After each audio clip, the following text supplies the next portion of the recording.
This week, President Trump threatened to put tariffs on Canada and Mexico, two of America's biggest trading partners and the largest trading partners for Minnesota.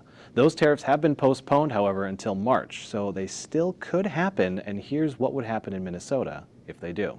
Minnesota gets almost all of its crude oil that's refined into gasoline from Canada. A 10% tax or tariff on Canadian oil imports would definitely drive up the cost at the pump for Minnesota drivers. And actually most of the oil that moves through Minnesota moves on to refineries in Illinois. So the entire Midwest could get hit if the tariffs on Canada go into effect. So a tariff is essentially a tax on imports, but it's the importer, the business, who's paying that tax to the United States. So if the 25% tariff on Canada and Mexico were to go into effect in March, as is still planned, the people paying those would be the companies bringing their goods from Canada and from Mexico. So for example, Mexico sends us a lot of fresh fruits and vegetables in the wintertime, because of course we can't grow them up here.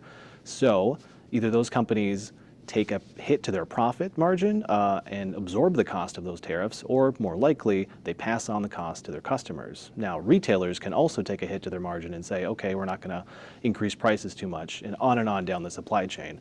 But as has happened in the past, those prices typically go up for consumers when tariffs are implemented. While the tariffs on Canada and Mexico are on hold for now, there is still a new 10% tariff on goods from China. Now this is all-encompassing. It counts for everything that comes from China into the United States, and some of the most immediate effects are going to be felt in electronics. As for China, that 10% tariff is here. It started Tuesday, and it's expected to last as long as the president wants it to. He has unilateral power over implementing tariffs and lifting them. Experts do say if you want to avoid that price hikes that may be coming in electronics, maybe make a big ticket purchase now, or at least as soon as you can, to get existing inventory before it's restocked with more expensive options.